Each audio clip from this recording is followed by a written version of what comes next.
एक समय कोई जिज्ञासु साधक था, वो किसी आश्रम में पहुँचा।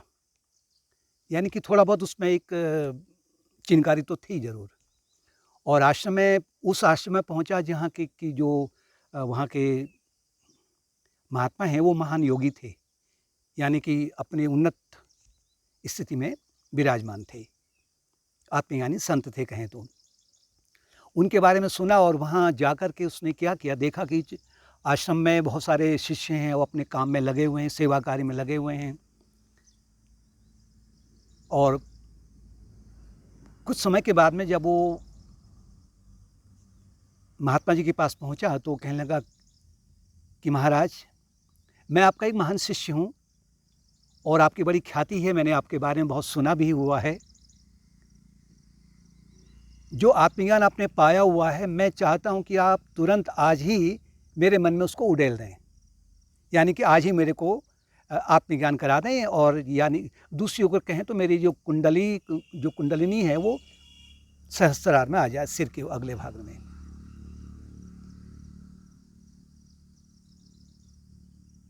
संत ने कहा कि देखो, ये कोई सामान्य खेल नहीं है। कोई भी कार्य अगर संसार का है तो उसमें दक्षता पाने के लिए आपको बहुत कुछ परिश्रम करना पड़ता है, प्रयास करना पड़ता है, अभ्यास करना पड़ता है। तो इसलिए ऐसा करो, तुम आश्रम में रहो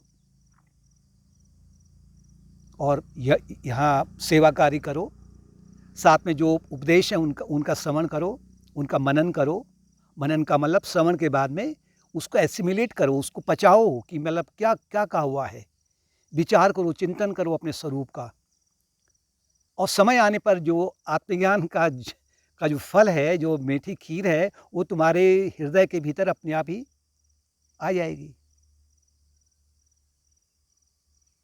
तो वो जो जिज्ञासु साधक था, बड़ा विचलित हो गया, कहने लगा कि मैं आपका इतना महान शिष्य हूँ और मैं इतनी मुझ में महान योग्यताएं हैं, क्यों नहीं आज ही आप इसी समय में मेरी कुंडलिनी को जागृत क्यों नहीं करा देते हैं।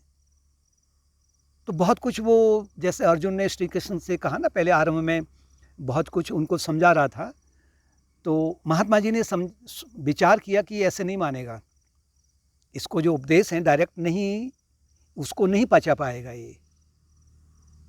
और सामान्यतः होता भी यही है कि हमारे शास्त्रों में जो अनेक जो कथाएं दी हैं, दृष्टांत दिए हैं, इसलिए दिए हुए हैं क्योंकि उपनिषदों का जो उपदेश है वो डायरेक्ट समझाने पर बहुत लोगों के समझ में नहीं आता है।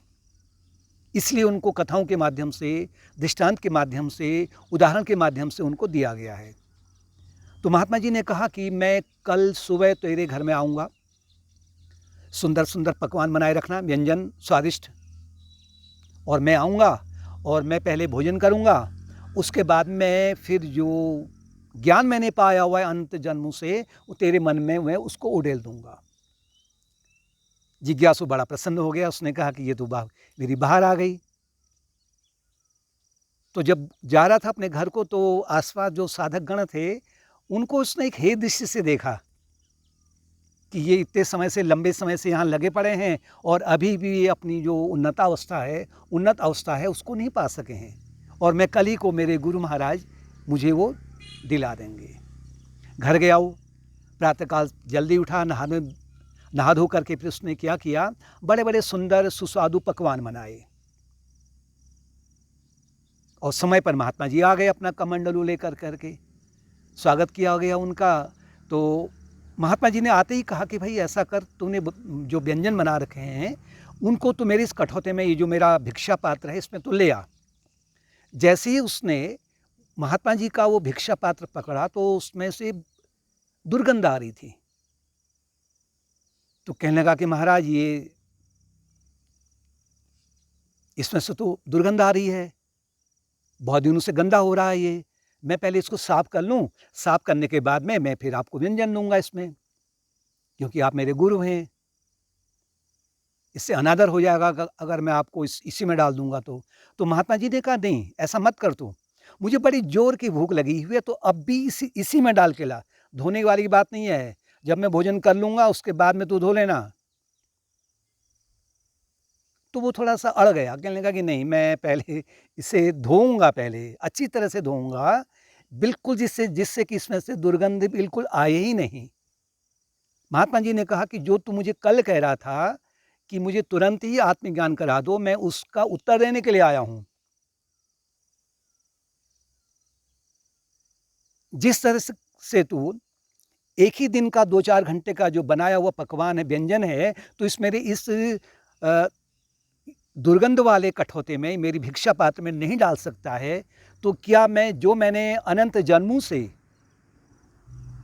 जिस सुस्वादु भोजन को मैंने बनाया है, आत्मज्ञान रूपी जो खीर है इत्यादि है, जो मैंने बनाया हुआ है, तो क्या मैं तेरे हृदय रूपी कठौते में, भिक्षा पात्र में मैं डाल दूँ, जबकि उसमें से अनंत जन्मों से दुर्गंध आ रही है तेरी। तुझे नहीं पता है कि तेरे ये मन रूपी कठौते से कितनी दुर्गंध आ रही है। इसमें से काम की दुर्गंध आ रही है, क्रोध की आ रही है, लोभ की दुर्गंध आ रही है, शोक की दुर्गंध आ रही है, उतावलेपन की दुर्गंध आ रही है। जो तूने कल बोला था वो भी दुर्गंध ही है। तूने मेरे शिष्यों की ओर हे दृष्टि से देखा, वो भी दुर्गंध है। तो अनंत जन्मों से जो मेरी बनाई हुई जो मेरा स्वादिष्ट व्यंजन है, तो मैं उसको कैसे तेरे इस हृदय रूपी या मन रूपी कठौते में या भिक्षा पात्र में डाल दूँ, जबकि वो अनंत जन्मों से गंदा है। और जबकि तू 2-3 घंटे का बनाया हुआ जो तेरे व्यंजन है, उसको तू मेरे इसमें नहीं डाल पा रहा है। तुझे संकोच हो रहा है। इसलिए तू पहले आश्रम में आओ, सेवा कार्य करो, आश्रम की तरह से आश्रम में रहो, समग्र योग का पालन करो, थोड़ा ध्यान का पालन करो, थोड़ा सेवा है, सत्संग है, नाम जप है, विचार है, अध्ययन है। इसके माध्यम से जैसे-जैसे धीरे-धीरे तेरा ये मन रूपी कठौता शुद्ध होने लगेगा, तो स्वतः ही तेरे मन रूपी कठौते में, ये भिक्षा पात्र में अपने आप ही आत्मज्ञान का जो व्यंजन है, जो फल है, वो अपने आप ही प्रकट हो जाएगा।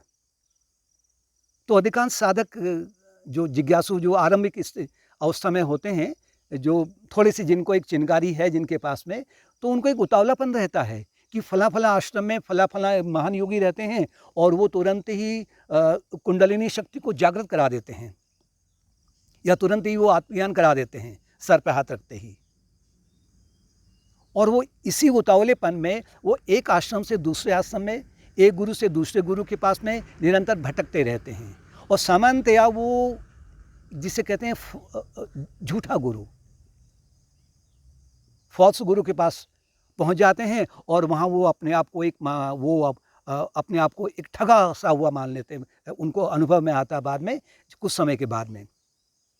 तो इसलिए साधक को उतावलापन नहीं करना है। आप जहाँ पर बैठे हो, किसी गुरु के निर्देशन में योग मार्ग का पालन करो।